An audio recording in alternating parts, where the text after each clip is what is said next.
Eugene Public Library was absolutely thrilled this year to win a grant from National Endowment for the Arts for the Big Read program. Now, National Endowment for the Arts has been very eager to support reading throughout the country, and they have committed over $1 million a year to give grants so that the classic literature of our culture can be brought forth. And so I was very excited to choose a book for the grant submission that I thought would be perfect for Eugene. And that's, of course, Ray Bradbury's classic Fahrenheit 451, which is perfect for our community because it is all about freedom of thought, and he is the iconic figure of the age. And so during all of March and into a little bit of April, we have had the most spectacular events. We started off with Sam Weller, who is the Ray Bradbury biographer. He and Ray Bradbury are very, very close. And so Bradbury opened up his home and all of his files. And so he actually found a slip of paper that Bradbury had written down Fahrenheit 451 after calling the fire department to find out at what temperature books burn. And so this classic treasure trove of literary memorabilia was open to Sam.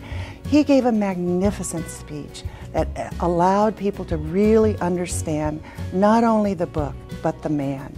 So, well received.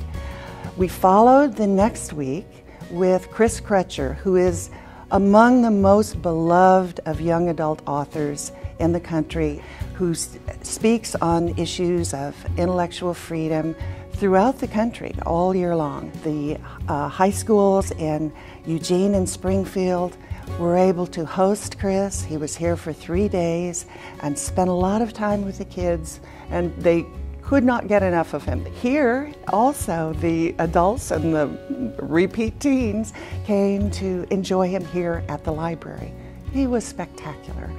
And then the great coup, we were so lucky that the wonderful Ursula Le Guin, who has been designated a living treasure, agreed to come and speak to us, and that was a huge turnout.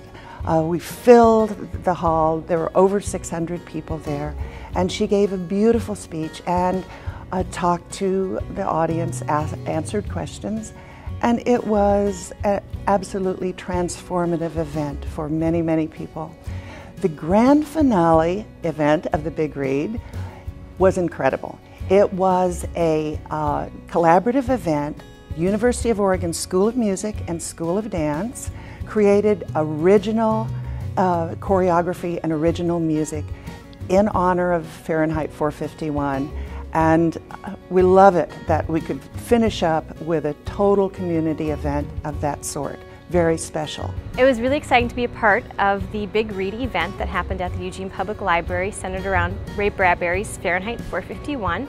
Myself, along with 3 other graduate students, collaborated with 8 total dancers to create a site-specific work that involved the drama of Ray Bradbury's book. And it was really just a really exciting event to be able to work right there in the library with music and text and books, and just to really sum up the entire event. And let me not forget Lord Liebrick's month-long presentation of the play Fahrenheit 451, which Bradbury worked on, and so we know that it was authentic from the author's point of view, very exciting. They did technical experimentation they had never done before, so you had multiple screens and things going on. Very exciting project. No wonder they were sold-out performances. Artist Alan Clark, who is well known throughout the country for illustrating books of big authors like Stephen King, he created an original painting for Fahrenheit 451. Spectacular. And he also provided many paintings and illustrations from his work. And so that was a big favorite throughout the month. We also had book groups and workshops and a film festival, and gave away over 1,000 books. So in every venue throughout the community, whether you were reading or listening by audiobook or reading the graphic novel, there was something to do. All the way from children who were making sci-fi games and all the way up through young adult and adults. For every age group, we had something that we could collaborate on with this wonderful spirit in the community for reading something that, as Americans and as Eugenians, is an ongoing treasured value, the freedom of thought, the freedom to read, which is what we represent always.